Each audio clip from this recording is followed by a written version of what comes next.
안녕하십니까. 저 B 플러스, A 플러스가 아닙니다. B 플러스 2심 전심입니다. 근데 이제 2심 전심 배심이 됐습니다. 이번 방송부터 새로운 또 인물이 한 분 또 추가됐습니다. 자, 일간투데이 배상희 국장이십니다. 네. 어서 오십시오. 어서 오십시오. 안녕하세요. 정말 신선하십니다. 정말 자, 이제 그 트리오가 됐습니다. 자, 먼저 대통령실 그 소식부터 말씀 좀 나눠보도록 하겠습니다. 우리 지금 뭐 계속 나경원 의원과 관련한 부분 계속 이야기 좀 하죠. 네, 그러죠, 뭐. 네. 예. 현재 전국의 이 핵심 대관, 핵내관으로 등장했죠. 나경원 네. 전 의원. 가장 관심사가 이 출마할까? 올해 3월 국민의힘 전당대회 당대표 선거에 출마할까 안 할까? 이게 출마할까요, 안 할까요? 국민 관심사인데요. 제가 봤을 때는 결국에는 출마한다의 한 표입니다. 저는 그렇지 않습니다. 저는 출마를 안 한다. 이렇게 점쳐보고 있습니다. 그건 두 분이 의견이 다르신데 그 부분과 관련해서 좀 말씀 좀 나눠보시죠. 나경원 저출산 고령 사회위원회 부위원장, 전 부위원장이죠. 왜냐하면 대통령실에서 해임이라는 용어까지 사용하면서 해촉을 시켰습니다. 원래 이 나 전 부위원장은 위촉직이기 때문에 해촉이 맞죠. 해촉이 맞는데도 우리가 보통 해임이라고 하면은 뭔가 잘못했으니까 잘렸겠네 이런 생각을 하게 되지 않습니까? 아주 대통령실이 격양이 돼서 나경원 전 부위원장을 해촉을 시키면서 공식 발표는 김원혜 수석이 발표할 때 해임시켰다 네. 라고 했고, 또 김대기 비서실장 또한 개인 입장문을 좀 냈습니다. 윤석열 대통령이 아랍에미리트, 그죠? UAE와 다보스 프로그램에 참석하기 위해서 스위스로 지금 현재 가 있는 상태인데, 해임시켰다는 표현을 재차 쓰면서 거의 이제 돌아올 수 없는 강을 걷는 거죠. 그렇죠. 근데 이런 상황에서 제가 봤을 땐 나경원 의원이 주저앉을 것이다. 그렇게 되면 정치 인생 끝나죠. 그렇기 때문에 출마를 강행할 것이다. 이렇게 보는 거죠. 그러니까 김대기 비서실장이 해임은 대통령의 결정이다. 이렇게 못을 박으면서 대통령의 본심이 나경원 의원이 당대표로 출마하는 것을 반대한다 하는 것을 우회적으로 강력하게 표현한 거 아니겠습니까? 그래서 결국은 그런 대통령의 심기를 나 의원이 결국은 거스리면서 당대표를 출마할 것이라는 생각은 저는 안 하게 되는 겁니다. 나경원 사실상 이제 여권으로 봐서는 대통령실과 여권 입장에서 봤을 때는 이 리스크 아니에요. 나경원 리스크가 본격적으로 번진 상황인데, 한편 들여다보면 나경원 전 의원이 윤석열 대통령이 걸어왔던 길을 벤치마킹한 게 아닌가 하는 그런 또 생각이 들더라고. 무슨 말이냐면요, 지금 윤석열 대통령이 문재인 정부 때 검찰총장에 발탁되고 또 강력한 본인의 이미지를 어필을 하면서 뭔가 그 구여건이잖아요. 문재인 정부의 어떤 상징적으로 뭔가 권력이라도 자기가 권력이 발탁했지만 잘못한 거에 대해서는 가차없이 자기가 뭔가 바로잡겠다 이런 이미지를 강하게 뿌리면서 승리를 했거든요. 결국은 당시 야당 국민의힘의 후보가 되었고 대통령이 됐는데, 지금 나경원 전 의원의 행보 역시도 지금 현재 대통령과 여당과 상당히 대립하면서도 본인의 어떤 뭔가 할 말을 하겠다는 이런 이미지를 키우고 있는 형태로 가는 걸로 지금 보이고 있는데요. 그럼 이 상황까지 와서 주저앉는다 해버리면 이거 말이 안 되죠. 왜냐하면은 너무 많이 본인이 쏟아부었잖아요. 손해보면서까지. 저런 행동할 이유가 없거든요. 출마를 하지 않는다면. 결국은 출마를 할 거라고 보는 거죠. 그런데 나경원 의원이 윤석열 대통령의 성공을 바란다. 윤석열 정부의 성공을 바란다 하면서 이제 사실은 굉장히 다시 윤석열 대통령을 향한 구애성 발언을 쏟아내면서 지금 분분출하고 있지 않습니까? 그런데 지금 우리 이수석께서 말씀하신 대로 그때 당시의 상황과는 좀 많이 다르다고 생각하는 것은 그때 당시에는 검찰 권력의 뒤를 가지고 윤석열 지금 대통령이 어떤 행보를 했지만 나경원 의원은 지금 그런 어떤 힘이 없습니다. 그래서 결국은 이 정부가 잘하는 것 중에 하나가 압수수색 아닙니까? 나경원 의원이 계속 그렇게 버티면 저는 이걸 또 압수수색을 해서 또 압색되잖아요. 아니, 저 굳이 압수수색 할 곳이 어디 있어요? 아니 뭐 압수수색 할 것이 없어서 하는 게 아니라 있어서 하는 게 아닙니다. 그냥 하면 됩니다. 무조건. 아이고. 분명히 그런 다르죠. 윤석열 대통령은 검찰 출신이고 검찰의 기반으로 해서 권력을 잡았기 때문에 나경원 전 의원과 분명히 다릅니다. 나경원 전 의원이 갖고 있는 포지션이라는 게 현재 이 윤 대통령의 지지율이 30% 후반에서 40% 초까지 올라갔다가 다시 30%대를 주저앉고 있는 형국인데 지금 윤 대통령을 지지하지 않는 중도층과 이 야권 세력 상당한 그 중간에 있는 지점이 있거든요. 나경원의 포지션이라는 게 바로 그 지점입니다. 그렇기 때문에 충분히 그 지점의 지지를 기반으로 나경원 전 의원이 여당 내에서 윤석열 대통령과도 차별이 되면서 또 한편으로는 그렇지만 윤석열 대통령과 완전히 처거질 수는 없습니다. 현재 대통령이 어떻게 거기다 저항을 하고 대항을 합니까? 있을 수 없는 일이죠. 그렇기 때문에 끝까지 윤 대통령과 윤석열 정부의 성공을 바란다라는 그런 지지 입장을 펴면서 또 한 축에서는 이번에 설령 당대표 선거에 나가서 당선되지 않는다 하더라도 다음 총선에서 자신의 공천권을 포함해서 후기를 모색할 수 있거든요. 그런 걸 봤을 때는 나경원 전 의원이 출마함으로써 인해서 얻을 수 있는 이익이 더 많다는 거죠. 분명히 출마할 겁니다. 정치인으로서 그 어떤 자기의 정치 생명을 유지하기 위해서 그렇게 하겠다고 하는 말씀, 그것 일리가 있는 말씀입니다. 그런 얘기도 있어요. 저 나경원 의원이 전 의원이 그 출마를 하지 않으면 그 표들이 저쪽으로 뭐 쏠린다 뭐 이런 얘기도 있고 뭐 그런 얘기가 있어요. 지금 최근에 여론조사 추세를 봤을 때는 나경원 전 의원이 초반에 상당히 1등으로 그렇죠. 국민 지지도 그렇고 또 여권 국민 지지도 부분에서 상당히 앞섰는데 대통령실과 갈등이 불거지면서 이 지지도가 상당히 거의 이제 꺾였습니다. 꺾인 상황이 맞긴 한데 문제는 그러면 나경원 전 의원이나 유성민 전 의원에 관한 지지 이 부분인데 지금 여권의 이 전당대 룰을 보면은 당대표 선거에서 결선 투표를 하게 지금 이번에 룰을 바꿨습니다.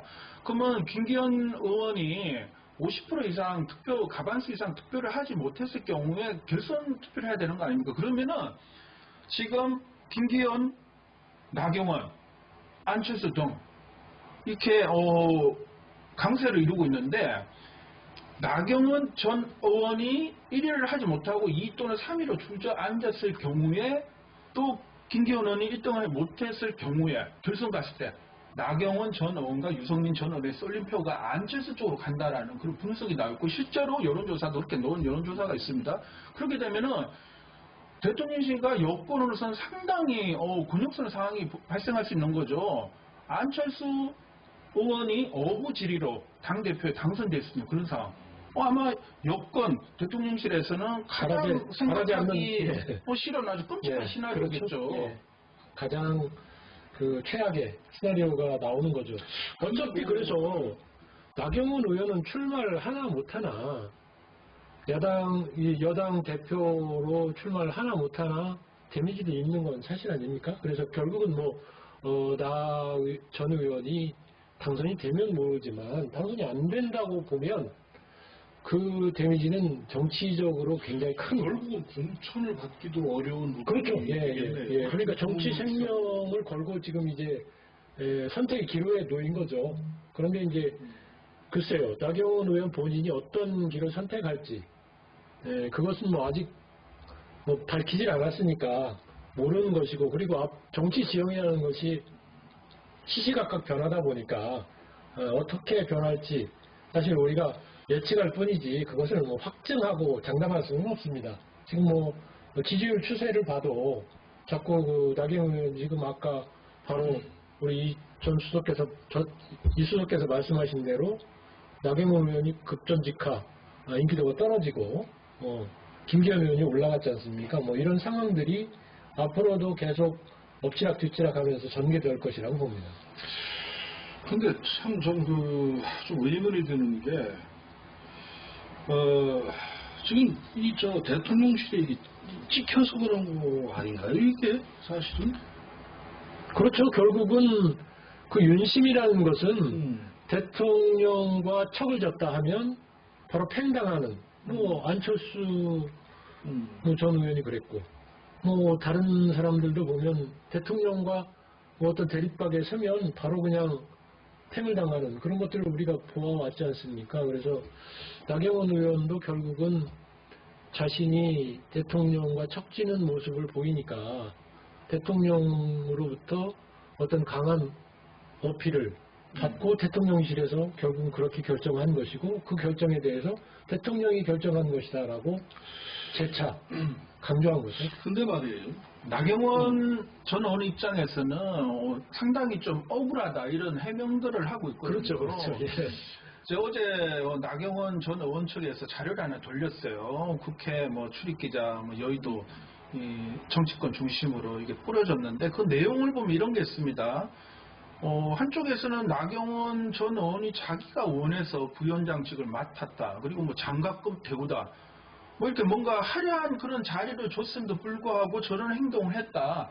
되게 배신감을 느낀다. 대통령한테 어떻게 그럴 수 있냐라는 식으로 뭐 몰고 갔거든요. 근데 나경원 전 의원 측의 입장은 이 자리도 원래 당초 여권의 강모 의원한테 가기로 했던 자리인데, 대통령실에서 누군가 자기 만나자고 집 앞까지 찾아왔대요. 만났다니 자기가 그런 제안을 했어. 그렇게 받은 거고, 예. 이 저출산 고령사회 위원회는 이 관련 법령에 가지고 딱 규정이 정해져 있어요. 보면 이게 말이 장관급이라고 하는데 왜 장관급이라는 말이 나왔냐면요.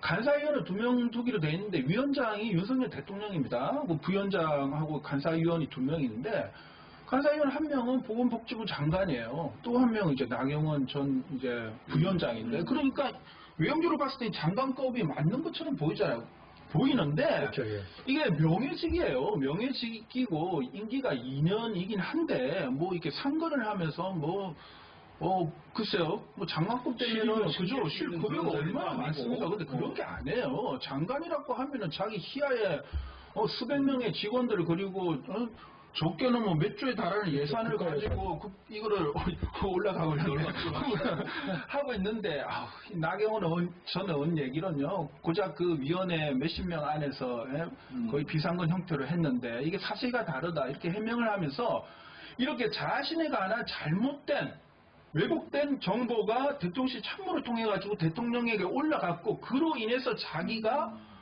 결국은 했죠.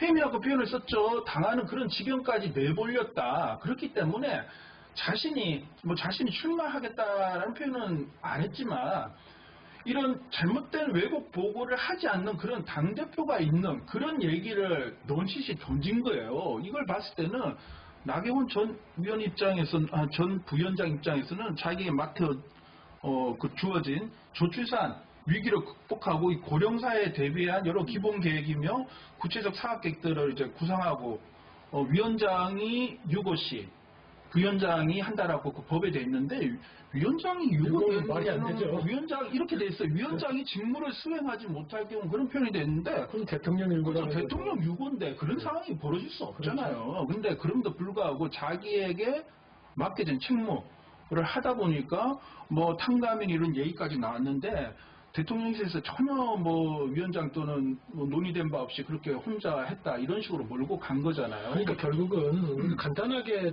요약하면 그겁니다. 나경원 전 의원이 대통령실에서, 그러니까 윤석열 대통령이 어쨌든 당내에서 인기가 최고 높았는데, 윤심은 결국 김기현 의원에게 대표를 맡기고자 하는데 그 자기님들이 원하지 않는 사람이 나서니까 그것에 대한 이건 거역이다. 그렇죠. 대통령실이나 그렇게 생각을 해서 그냥 다른 이유는 없습니다. 제가 볼 때는 그거 하나 가지고 그냥 그렇게 엮어진 거지. 그러니까 나경원 전 의원이 사실은 그냥 가만히 있으면서 나는 절대 당대표를 출마하지 않겠다. 이렇게 계속 고집을 했으면 이런 일이 안 일어났을 거라고 봅니다. 그렇죠. 네. 그러니까 그거 딱 한 가지예요. 근데 사실은 이제 지난번에 김대기 비서실장이 이제 기자들한테 그 내용을 돌렸지 않습니까? 예. 근데 거기에 보면은 아마 윤 대통령이 당신이 어떻게 하고 다녔는지를 아마 아실 것이다라고 하는 그런 얘기가 있었어요. 그 마치 그건 이제 네가 지난 여름에 한 일을 알고 있다. 다 기록돼 있죠. 나경원 전 의원이 몇 년 전이었잖아요. 국회에서 이제 했을 때 빠루 들고 하면 엄청난 서동이 있었잖아요. 그래서 당시에 13가지 혐의로 민주당 측에서 이렇게 고발을 한 걸로 알고 있는데 윤 대통령이 검찰총장 할 때 그 건 관련해서 이제 조만간 두고 봐라고 결과가 나올 거라고 아주 공언을 했죠. 큰 소리 쳤는데 보니까 대부분의 사람들이요 무혐의 되든지 제대로 조사한 것 같지도 않아요. 싹 풀려났어요. 다 기록이 돼 있어요. 빠부들고 이런 게 기록이 됐는데 형식적인 그거 외에 나경원 전 의원이 한 일에 관해서 윤 대통령이 과연 무엇을 알고 있을까요? 또 뭐가 있을까요? 아니 그러니까 그때 신재기 비서실장이 그랬잖아요. 본인이 한 일을 알고 있을 것이다. 그러니까 무언가가 있다. 무언가 파일을 가지고 있다는 뉘앙스를 바로 그 거거든요. 뉘앙스 아니겠습니까? 예, 그러니까 그런 검찰 또 캐비넷에 그러니까 그게 참 KBS를 또 참 연예인들이 지금 모든 정치 행태 이재명 대표 당대표를 겨냥한 그런 것들을 포함해서 보면 결국은 그걸 가지고 히든 카드로 그 사람 상대방을 제압하는 참 무섭습니다. 무서워요. 예. 참 무섭습니다. 앞으로 이게 나 전 의원이 결국은 당대표에 출마를 할 것이냐 안 할 것이냐 이게 이제 우리가 관건이죠. 우리가 지금 여러 가지 이야기를 했지만 조금 더 지켜보죠. 예. 그리고 그때 가서 또 우리가 다시 한번 분석해 보는 걸로 하겠습니다. 아니 어차피 다음번에는 한다 안 한다는 거지 분석도 더 필요 없을 것 같아요. 그런가요? 네, 우리 청취자 계시는데 저런 무식한 기자 이렇게 하실 텐데요. 이게 제가 또 약간 착오했습니다. 3년 전이었고요. 나경원 전 의원이 당시 원내대표할 때 패스트트랙 신속 처리 안건을 위해서 민주당은 진행하려고 했고 국민의힘에서 이제 현 국민의힘이 좀 막으려고 했어요. 그때 충돌했을 때 나경원 전 의원이 이제 원내대표로서 빠루 들고 앞장섰잖아요. 당내 그 의원들을 진두지휘하면서 그 사진 다 보셨을 거예요. 이렇게 들고 이게 돌고 있는데 그때 13개 혐의로 그죠 고발됐는데 결국했습니까? 유야무야죠. 영주삼위로 끝났죠. 네, 유야무야죠. 처벌받았다라는 국민의힘의 주요 의원들을 본 적이 없어요. 우리는.